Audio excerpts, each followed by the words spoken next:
Good morning. Shri Swami Samarth. नवीन व्लॉगमध्ये पुन्हा एकदा तुमचं खूप खूप स्वागत आहे. आजच्या दिवसाची छान सुरुवात झाली. अंघोळ वगैरे झालेली आहे. नवीन वर्षाचा आपला हा पहिलाच ब्लॉग असणार आहे, त्यामुळे व्हिडिओ शेवटपर्यंत नक्की पहा. आजच्या दिवसाचं रुटीन जे आहे ना ते सिंपल साधं असणार आहे. सकाळी नाश्त्यामध्ये दादाला चहा आणि टोस्ट खायचं होतं, त्याच्यामुळे मी ब्लॅक टी बनवून घेतलेला आहे आणि दादानी टोस्ट आणलेले आहेत. टोस्ट आणि ते खाल्लं की लगेच आम्हाला बटाट्याचे पराठ्याचा बेत आहे आजच्या जेवणामध्ये. तर मी आता दादासाठी चहा ओतते, त्यानंतर आता पुढचा व्हिडिओ कंटिन्यू करते. तर चहा बनवून घेतलेला आहे, ब्लॅक टीच बनवलेला आहे. कोणाकोणाला ब्लॅक टी घ्यायला आवडतो ते कमेंटमध्ये नक्की सांगा. थंडीच्या दिवसामध्ये चहा घेणं खूप कंपल्सरी असतं काही जणांसाठी, पण आम्ही तसं नाही आहे. आमच्याकडे सकाळी उठलं की आम्हाला जेवायला लागतो. दादाला कामावरून आलं की पहिलं जेवायला लागतो आणि सकाळी पण जेवायलाच लागतो. पहिलं उठलं ब्रश केला की जेवणच लागतं त्याच्यासाठी. आधी चहा, मग त्या खारी. आधी चहा, मग खारी आणि चहा प्या सगळे आपापल्या घरी.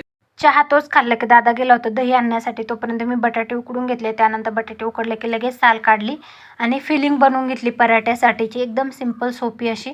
लगेच कणिक मळून घेतली, कारण की दादाला गडबड असते कामावर जायची, त्याच्यामुळे लवकर स्वयंपाक करावा लागतो सकाळी.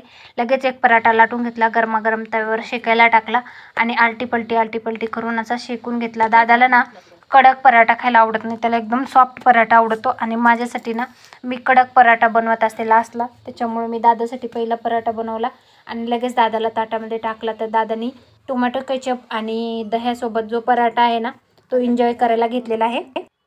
या पराठा खायला दही, केचप आणि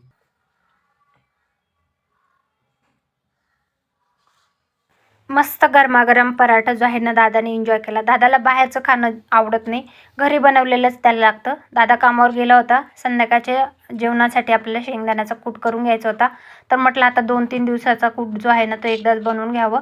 तर मी लगेच तवा गरम केला आणि शेंगदाणे जे आहेत ना तर ते निवडले, थोडेसे फटकले, म्हणजे त्याच्यात काही किडका वगैरे असेल तर चेक करायचं.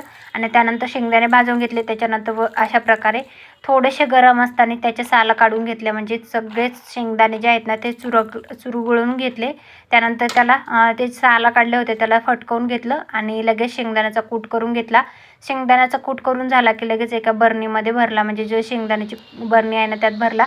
इकडे खिचडीची तयारी केली संध्याकाळच्या जेवणामध्ये. सिंपल साधं दादाला हॅपी न्यू इयर. चने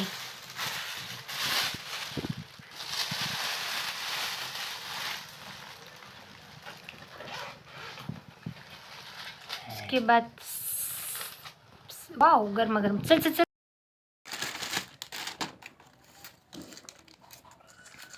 केचप सँडविच, मस्त गरमागरम खिचडी.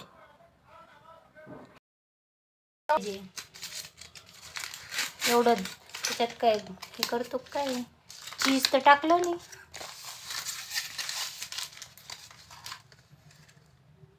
लय साधं. दादानी सँडविच आणलं होतं पण त्याच्यामध्ये चीजच नव्हतं टाकलं. मग दादानी आणि मी सँडविच आणि खिचडी एन्जॉय केली. त्यानंतर मग मेथीची भाजी आणली होती ताजी, तर ती लगेच निवडून घेतली, म्हणजे सकाळच्या जेवणामध्ये बनवायला भाजी सोपं जातं. तर रात्रीच भाजी निवडून ठेवायची, म्हणजे सकाळी उठलं की लगेच भाजी करता येते. तर आजचा ब्लॉग आज एवढाच होता. कसा वाटला ते कमेंटमध्ये नक्की कळवा. धन्यवाद.